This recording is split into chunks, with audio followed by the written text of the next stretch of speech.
السلام عليكم. وعليكم السلام. لاباس عليك؟ لاباس. الأمور بخير؟ طيب الحمد لله. سيلينا مرحبا بك معنا اليوم. شكرا. شكون سيلينا؟ تكلمي لنا على سيلينا if you can introduce yourself. أنا سيلينا بإنجليزية سيلينا، ولكن عائلتي في المغرب تقول سيلين بهالمسلسل. كاين شي مسلسل I guess it's Turkish drama or ممكن. telenovela. ممكن. سيلينا من كاليفورنيا ياك؟ كاليفورنيا فين في كاليفورنيا؟ وين؟ في مدينة ساراتوغا، مدينة صغيرة قريبة من سان فرانسيسكو. أيه تبارك الله عليك. So what are the similarities that you find between Saratoga and Rabat, the capital? I think they're quite similar in terms of weather, and in the other sense is that when people think of California, people think of like vacation and beaches the same way when people from like outside of Morocco think of Morocco, they think of it as a vacation resort. But a lot of times they don't see like the actual people's lives in these places. So, and I think the actual life, the daily lives, that's a lot more beautiful than the beaches or the vacation resorts. I see. I don't want to cut you, but cut you off here. When people think of Morocco in the U.S., what do you think they envision in general? If you can elaborate. I think either old Medinas like Fez or Marrakesh, the really busy, narrow roads with lots of crafts, or the photos people see on Instagram of like Riyadh and vacation resorts. Do they take their Morocco from 90 Days Fiancé and reality TV, you think? Maybe. Probably, okay. I've actually asked that question to some people, and some of them said people think it's a city in Spain. Other people think it's like a mystical Arabian world, like Aladdin. Just, I think a lot of stereotypes or just completely wrong information. Okay. Well, part of our culture is when we have a table, we serve tea. But now, as you know, we can't because of Ramadan, right? How is Ramadan? It's been great. I love the atmosphere, and me and a lot of my friends, we are fasting. So I think that really like brings us closer to the Moroccan culture. You're fasting. Can you explain what fasting mean? Are you just not eating, or what is fasting? So it's not eating and not drinking from dawn to dusk. So it's kind of a reshuffling of daily routine. So I wake up at around 4 for suhoor, the morning meal before dawn. And then after that, there's no eating or drinking until iftar time, which is at around 7 p.m. right now. What inspires you to fast actually? Is it? I think a lot of factors. I think all along my friends that we knew, we kind of want to try it at least for a day, because just to experience what Moroccans are experiencing. And our teachers are telling us that towards iftar time, you really feel like you're part of the Moroccan community. When you look at everyone on the street, you're like, yeah, I know, I feel you, we're all waiting for this. And also, in my study abroad group, we have a Muslim American friend, she's great. And what's her name? Like Zahava. Zahava. She's the one who's kind of teaching you about all the rituals and stuff. Yeah, of course. Nice. And so yeah, we have a Ramadan group chat. Every day she sends out a poll that says, "Did you fast today?" And every day I click yes and voila.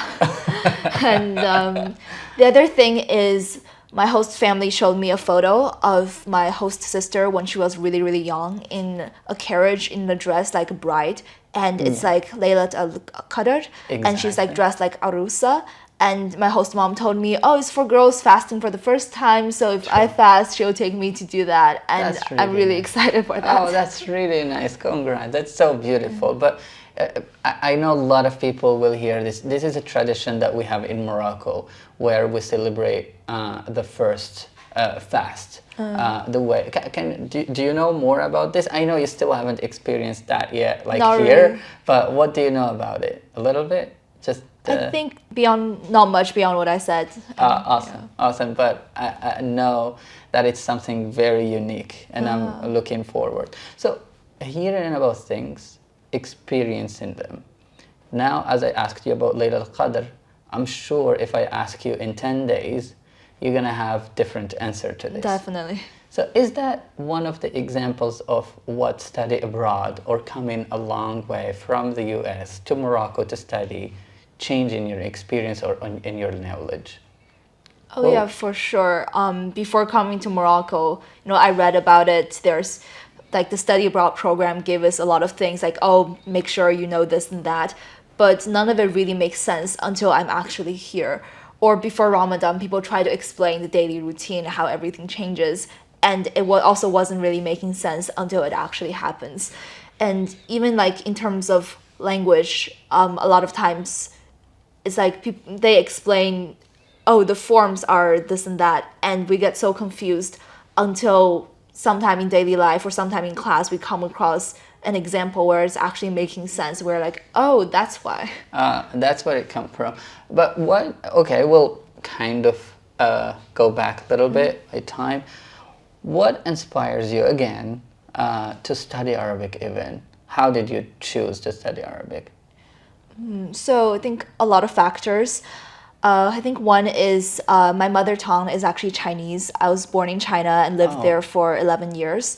So now that I have command of Chinese and English, and in high school I learned Spanish. Spanish is a really cool language, but also it's quite similar to English. I think a lot of times like the words are similar and also the grammatical structure is quite similar. So even though it's learning a language and obviously it's difficult, I didn't feel like it was as big of an adventure. It wasn't as big of a difference as it was between Chinese and English. So when I was hoping to learn a new language, I looked at the 6 official UN languages, and I think I know Chinese, I know English, I could function with Spanish back then.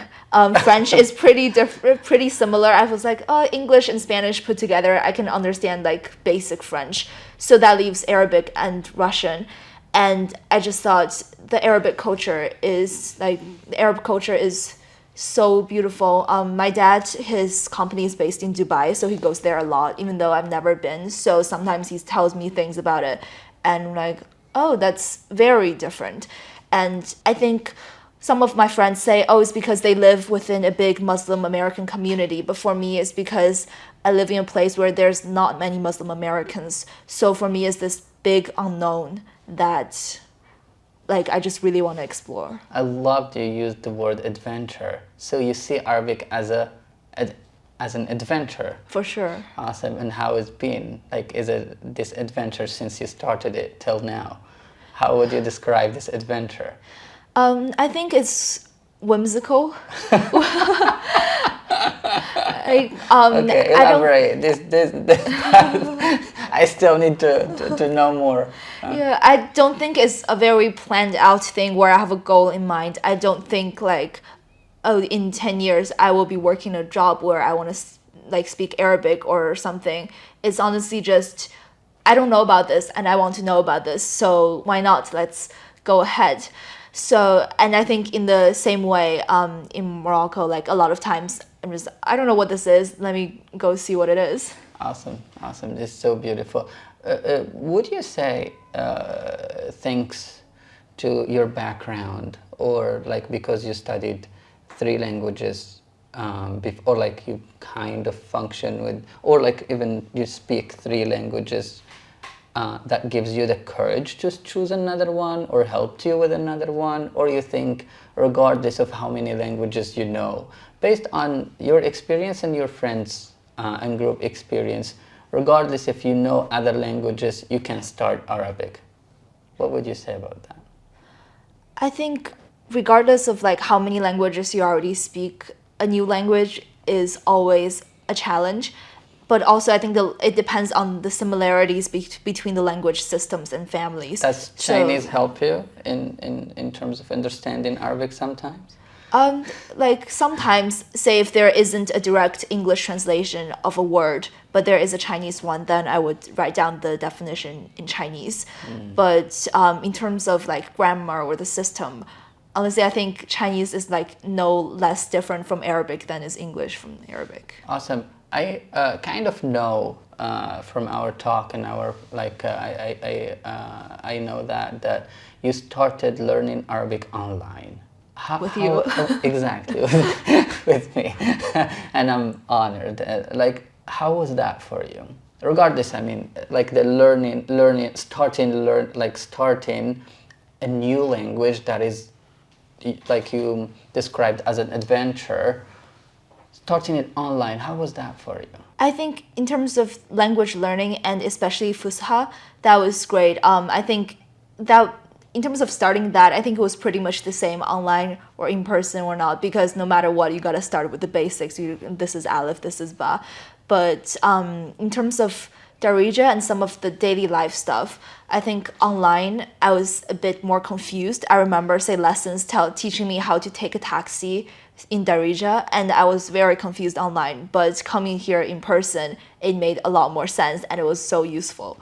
Awesome. So you feel like the start it helps in terms of like the structure, learning the basics, but to a certain level, you need to study abroad, or like you need to go and practice these things. Yes, and the other nuance is that I think studying Fusha online isn't really much trouble because you aren't losing out in the daily conversation aspect, since people don't actually hold daily conversations in Fusha here in Morocco. But in terms of Darija, I think online, if you just learn it online, I think that's losing out on a big aspect. Okay, how do you feel between like Fusha and Darija? What do you think? I hear a lot of stereotypes that Darija is super hard, like it's impossible. Learning Fusha is like super 100% different from Darija. Do you share these opinions? What do you think? I think it's different, but there are also similarities. Especially like once we learned the roots, we're like, oh, even though the words aren't exactly the same, they do have the same roots. So that started making sense. And yeah, I think when I first came, I couldn't tell what language I was hearing. Was it Fusha or Darija or French? But just with time, I think naturally your ear gets used to, like, you can tell which one you're hearing and you can like understand more. Exactly. And do you think Moroccans speak French? Like daily life? I think it depends on the social class, but if you want to like see the real Morocco, no. Like, that's what you call real Morocco. What is real Morocco? I think Selina. it's the people and the vast majority of the people, as opposed to perhaps like the select top 1% in like Hey Riyadh, where I hear people talking to each other in French. Give an example of, or like Hey Riyadh. What is Hey Riyadh in New York or California? What would it be? Or like maybe in California it's like Beverly Hills, where I don't know. Yeah. Okay. I know you had a lot of nice or like experience, but how your daily life, how does it look like in Rabat? So I think there's before Ramadan, there's during Ramadan. Well, let's start with Ramadan. Okay. Yeah, so I wake up for suhoor.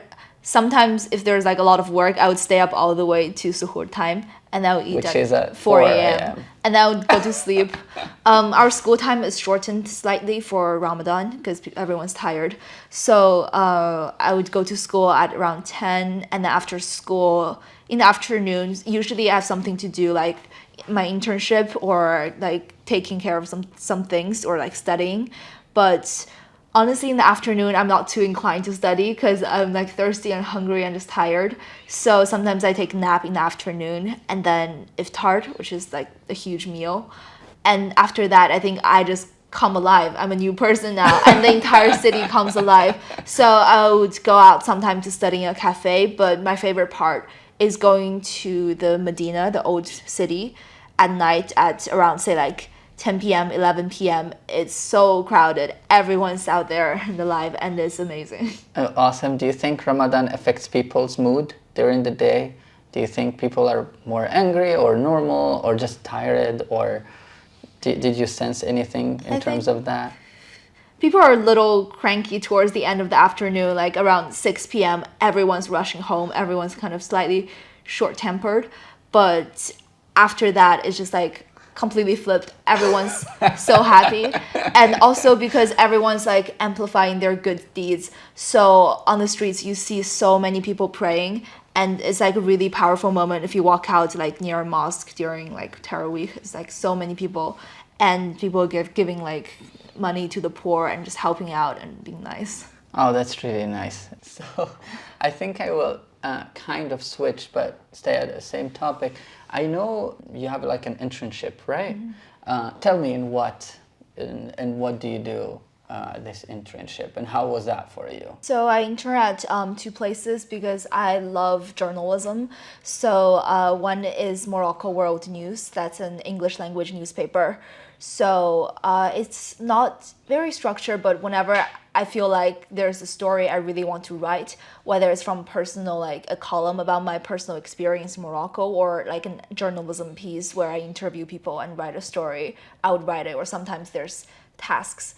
And that's honestly like allowed me to talk to so many cool people, and I've learned so much about Morocco through it. For example, I got a task to talk about an indie movie, and I'm like, what is an indie movie in Morocco? I didn't know anything about the cinema scene in Morocco, but I was talking to researchers and like professors and other academics, and just learning a lot about Moroccan movies in terms of like politics, in terms of like censorship and that, or like economics, like where are people getting the funding, how like European funding is kind of putting like a filter on what types of movies are presented, and also like the aesthetics trying to define indie movie.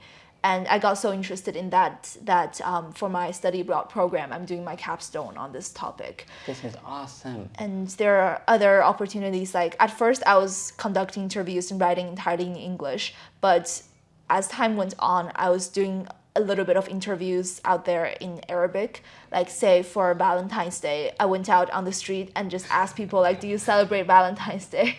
But I made the mistake of asking in Fusha, and everyone just froze, and they're like, tafilu? No. And I was like, no, you can answer in any language you want. So yeah, note to self, in the future, I should ask people in Darija or... Nice. So you feel like when you ask people in Fusha, they kind of take a they step feel back, like and they're then required to they're respond. required to do it formally. Yeah. I see. But I did ask in Fusha to the Secretary General of the Ministry of Youth, Culture and Communications, and that went well. So like, awesome. Because he, as an official person, he was able to respond in Fusha. This is really nice. So you feel like also the learning that you've been doing, you got the chance to practice that, or like to actually use it in your daily life here. Even Fusha and Darija. Yeah. This is awesome. In terms of like social life, how is that for you in Morocco, Selina? I think great. Like I was surprised. The first weeks or so here, I was really worried, like, what if I'm not gonna have any Moroccan friends? So I went on a friend finding mission. I went to Jamia Mohammed Sink, and I was just like, started like talking to random people, trying to find some friends, and I did make a really good friend from there. But I realized I didn't have to do something so artificial or forced. Like just very naturally, like I started making friends through my internship, through this Confucius Institute where people go study Chinese. Oh. And one day I just like, oh, what is this? I walked in and actually performed music there at Chinese New Year. It was a really beautiful atmosphere. Tell me more about how was that? Because now I know it might sound natural to you. You just went and walked in and you did that. But for others, that they feel like that's a huge step. Do you see what I mean? Tell me, what, like, is it the environment or like the atmosphere that invites you, that you really can go in and people will welcome you? Or how is that? How are you able to do all this? Well, one day I got lost in the university and I was walking around randomly and I saw this sign that had Chinese characters on it. I was like, strange. Because back then I didn't really know that Moroccans are so interested in learning Chinese. So I went in and they were preparing for an event that afternoon. So there was a lot of people. And so I was talking to a lot of Moroccans there. And there were like also like Chinese teachers there. In Chinese or in Arabic or in It was a what mixture language? of Arabic, English, and Chinese, Chinese. because like my Arabic was not good, and their Chinese levels vary depending on how many years they've been learning. Studying. So it was, but it all worked out, and I met a lot of people through there.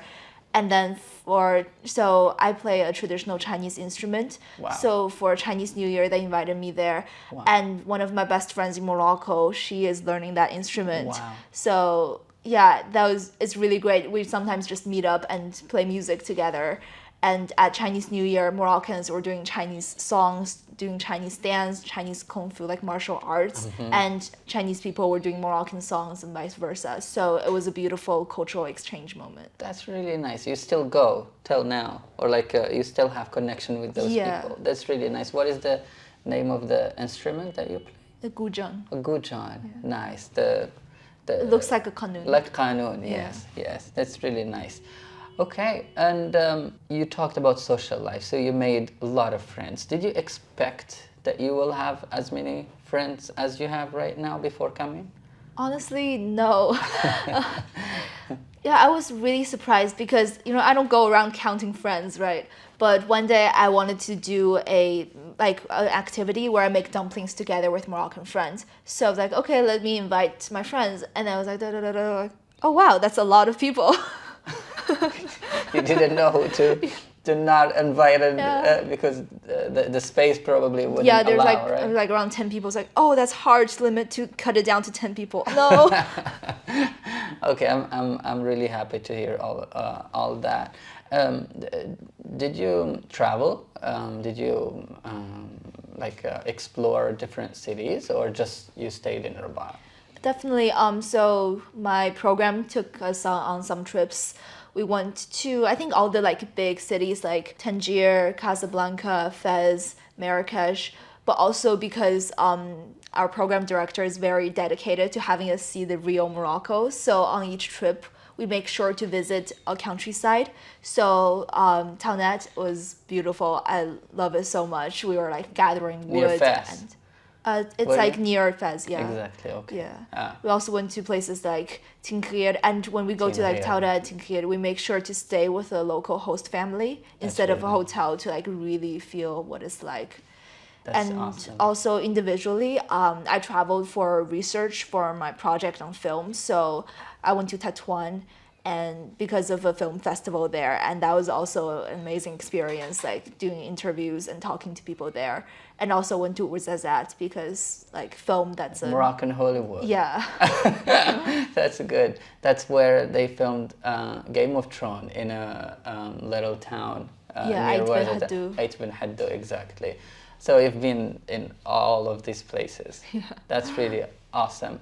And in terms of diversity, do you see similarities between Rabat and other cities, or do you feel like it's all the same, or to each place their own vibe? I think definitely very different. I would say, for example, Rabat would be the Washington D.C., whereas Casablanca would be the New York, and but also for places that's farther, say in the north, in Tangier or Tetuan, I was suddenly oh, but I don't understand as much what's going on. But apparently, the Shamali Darija is slightly different, and so that's why I wasn't being able to understand as much. And when I went to Ouarzazate, suddenly people were talking to me, and I don't understand a word. And I was like, "What's going on?" And turns out it was Tamazight. So what is Tamazight? It's the language of, or one of the languages of the Amazigh people. Exactly. Yeah.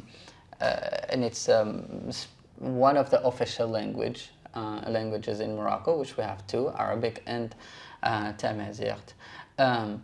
This diversity.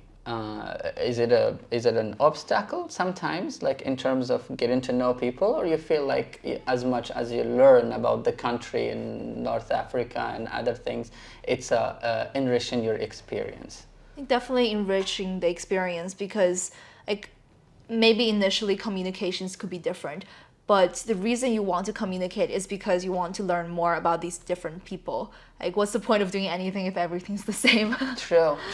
But did you feel what are the struggles you had? Let's talk about sometimes you felt blocked or limited, or you had a very hard time can you think of something like that that faced you? I think one thing that was like a shock when I first came and I wasn't prepared for at all was the harassment going on. I think it also depends on the regions of the US, but I was lucky to come from a region where one, there wasn't any harassment based on gender, like in daily life, and two, it's very common to see East Asian Americans, so my face wasn't like out of place. But upon first coming, I was getting like harassed for being a woman and also for being Chinese. So people would like say things on the streets all the time. And at first I was like, like, but after a while, I think you like realize it's unlike maybe sometimes in the US, like it comes from a place of hate. Here it comes from a place of ignorance. Like people don't hate you, people just don't know that it makes you feel uncomfortable to be They called make out. jokes. Yeah, like it's not like malicious, it's just ignorant. But that's not an excuse. I'm so sorry about that, Selina. I'm so sorry. But how did you deal with that? I think on one, like personally, it's just you get used to it. I think human resilience is really amazing, but I think the best part is even in the most difficult moments, there are also like people helping me. Like one day I was interviewing on the streets with my newspaper colleagues, and people were saying things like Jackie Chan and da da da. And my newspaper colleague, instead of like yelling at them or like ignoring them, he put an arm around the guy and started explaining in a very friendly way why it is like not nice to say things like that. And I think that makes the audience really receptive. And people apologize and they can like kind of say they sorry. They didn't that time, but I think like Bishuya, they'll have kind of a change in mindset. Awesome. Very proud of you and sorry at the same time. Was the language... okay, I know, mashallah, you function very well now in Morocco. How did you get there?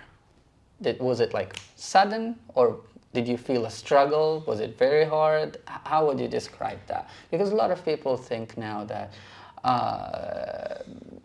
they don't see a path where they will get to the level you got to right now, where you can do all these things in Arabic and all these things in Darija.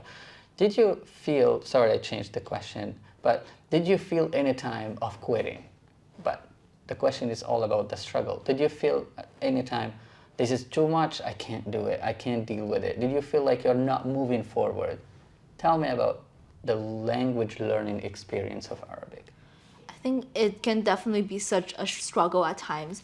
And I think one of the really popular diagrams is that pyramid of like ACTFL. It's like at first you probably progress pretty quickly, but then afterward there's more and more and more, and you just feel like you slow down and it's such a chore. But for every like block, once you overcome it, I think you see like a whole new world. So yeah, like when I first came, I was like, how am I supposed to do anything? And it was a huge struggle. When I was trying to find like the tram ticket office to make like a tram card, and I went around with the application, just pointed to it because I didn't know how to do anything.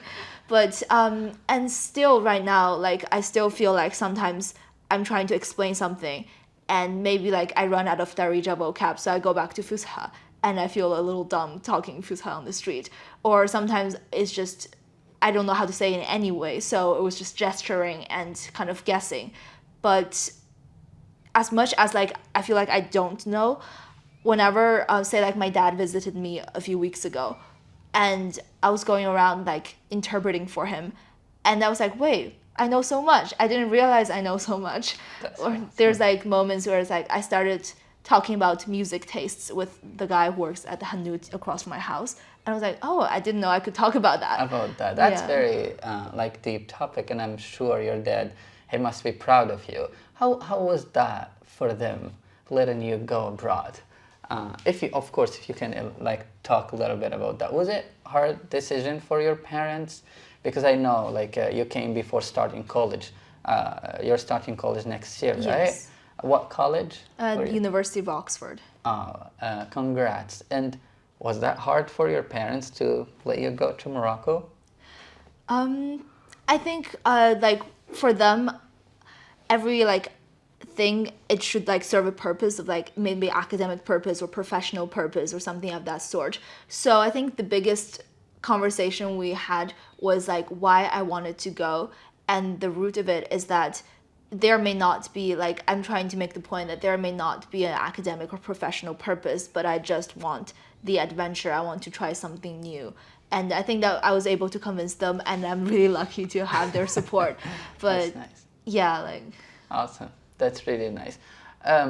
Do you feel like your journey with Arabic will end this year, that you're studying in Morocco the whole year, or you feel like you want to continue doing things with Arabic? definitely continue, because I think like I'm at a stage where I was like I can see the like I can see the huge world out there, whereas like before I started I didn't know what a world Arabic would open for me, but I could see the world. I'm just not in there yet. So say for example I went to a poetry event and I listened to this lady give a spoken word poetry in Arabic, and even though I could understand only just like a few words of it, the sounds, like how the rhythm, the alliteration and like rhyme, it just sounds so beautiful, and I'm like, wow, I want to understand that in the future.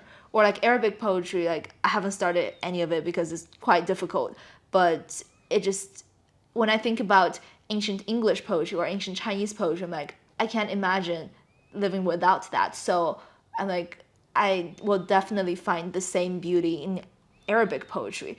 So it's like there's no way I'm just gonna stop and let all this language go to waste. You know, I want to reach the poetry level, reach the level where I can have fun with the language instead of just studying it like kind of like a memorize this part, or like understand this part. So yeah, like definitely in the future. Awesome. And give me a little tip, or give us a little tip. How do you study? Is there a way? Do you use flashcards? How do you study Arabic? Is there any way that you study this language differently, or like, yeah, tell us. I think I used the same strategy that worked really well for me when I was learning English and Spanish. So just like vocab, I think is the foundation of everything. So I use like Quizlet, flashcards to like study vocab again and again. Quizlet and flashcards. Yeah, if it's on the list in Al-Kitab, I would say like cover the English side or cover the Arabic side. I'll look at the English. If I know it, it's fine. But if I don't know it, I'll highlight it.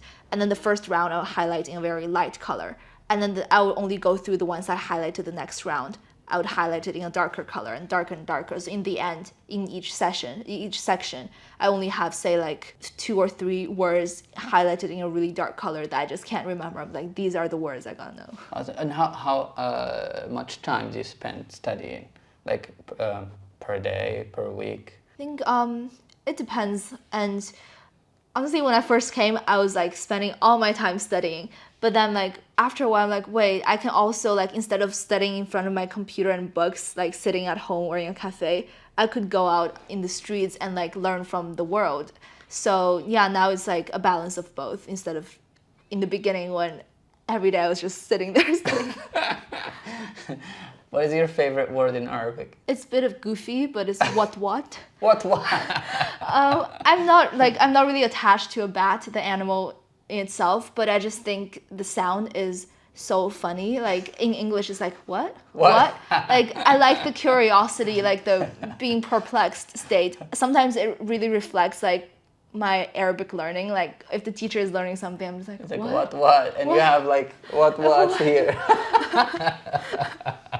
And do you have a favorite word in Darija as well, or that's still what? I don't know. In Darija, there are so many like fun things to say. Like, what is the fun thing? I don't know. If my friend got sick, which happens like every week, somebody gets sick. Oh, miskina. Miskina. It doesn't mean just poor. It means a lot. Yeah. This miskina. But you said everybody get like kind of sick. Is it the weather or like something like that? I don't want that to go like that. Tell me more. I think the health standards are different, and it's not like better or worse. It's just like different, right? So say here, someone from the US might be shocked that there will be pastries and there will be bees and flies all around it, and the person who sells them will just pick it up with their hands and like give it to you. But until like my dad came and pointed it out for me, I just forgot about it. Like for me, it's so normal. Like yeah, of course. Yeah, but when we say like get a big like we talk about a cold or something like that. We don't talk about like severe. Oh, not severe at all. It's mostly just diarrhea. Quoting from yeah, you know what? This quote is probably not the most nice way, but quoting from my program director, have you really lived in Morocco if you haven't shit your pants? I see. Okay, well, talking about Morocco, and mashallah, you visited so many cities, as you mentioned before, and like you got to meet different people. What would you tell us about Moroccans? I know you talked about your social life, but I would love to learn more about, is it your, like, it can be your host family, can be about Moroccans in general. What would you tell me about that? I think so nice and helpful. Like I was trying to find the studio, and two people down there were just like The studio. yeah, the studio. Like let me help you. I can help you. And they're like, I don't speak English, but I need to help you. Like okay. They take it their mission to help you. Yes, and my host family too. Like they're so nice. Like my host mom, like you're my daughter, just like her birth daughter. And when my dad visited, it was like you treat me as your older sister. Like we are a family here. And you call, what do you call her now? Call her Mama Mama Zahra. Mama Zahra. That's really nice. MashaAllah. I want you to say something in Chinese, if possible, like about Morocco in Chinese. Is that all right? Oh, okay. To address the different audience who doesn't speak English, but they want to learn. Okay, let me go back a little bit. Do you feel like people from Chinese, they can study Arabic straight? It's feasible. Yes, I know a lot of people. So how I know it is there's this exchange between like a Chinese university and the Mohammed V University. So I'm friends with people at Mohammed V who are studying in China or are looking to study in China, and vice versa, like the other way around. So I know a lot of people. And in fact, I was just saying on social media, this is so cute. A person I met on my first or so weeks here, he just took his Moroccan girlfriend back to China and they got married, and they're showing their like marriage photos, and they're so cute. That's and so cute. He came here, he was stuck here during COVID, but he like learned Darija, even though like in China you only learn Fusha, but he speaks Darija fluently, and now he's married to a Moroccan girl, and so cute. Nice. That's so cute. So let me ask you a question. Do you think it's feasible to go or like to study Arabic without knowing English? So for people who just know Chinese or other language, to go straight and study Arabic? Oh yeah, for sure. And let me put this in Chinese. 很多人从中国来，他们都在学阿拉伯语。很多人他们不需要学英语。比如说，在摩洛哥拉巴特的孔子学院的院长，他就是在选语言的时候，他说这么多人都学英语，很多人都会英语，那阿拉伯语是什么呢？他什么也不知道。他说那我就学吧。我觉得这是一个非常好的态度，因为中国人很多时候不知道阿拉伯国家、阿拉伯语、伊斯兰教这些文化，会觉得这是很陌生的东西。但是虽然它很陌生，它是很美丽的，宗教啊、语言是整个文化是非常美丽的，所以不学是不会知道的。很多人都在学，我看到过教材就是直接是中文的阿拉伯语的，不需要用英文。So I was just saying that the director of the Confucius Institute, her attitude towards learning Arabic was that back in China, she was like all her classmates chose English, but she didn't know anything about Arabic. She's like, what is this? Let's see it. And I really like that attitude. And I've seen like curriculums and books where it goes straight from Chinese to Arabic. So I imagine there's definitely the same books for other languages that's not Chinese or English.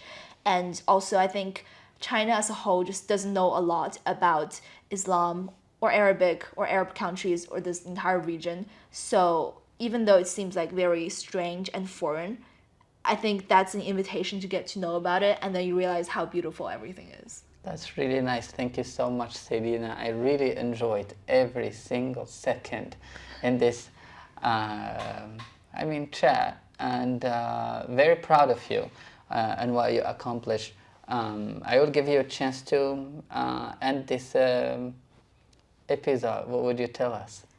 Wow, so much. I think it's the same way if you would ask me to tell you about China or tell you about like America, California. I'm like, where do I even start? This is my home. I have so much to say about my home. In the same way, I have so much to say about Morocco because it really feels like my home, and I can't really imagine myself like without Morocco. I think in the future when I introduce myself, of course I'm Chinese American, but I think such a big part of my personality would also be I lived a year in Morocco, and that helped me grow so much. And I was telling someone that before this year I was a student. After this year I think I'm an Asian American woman. تبارك الله عليك، شكرا بزاف. شكرا تبارك الله عليك، أنا فرحان بزاف بيك، فخور جدا. تبارك الله عليك. باي باي، نتمنى إن شاء الله تكون الحلقة عجبتكم. I hope إن شاء الله you enjoy. باي.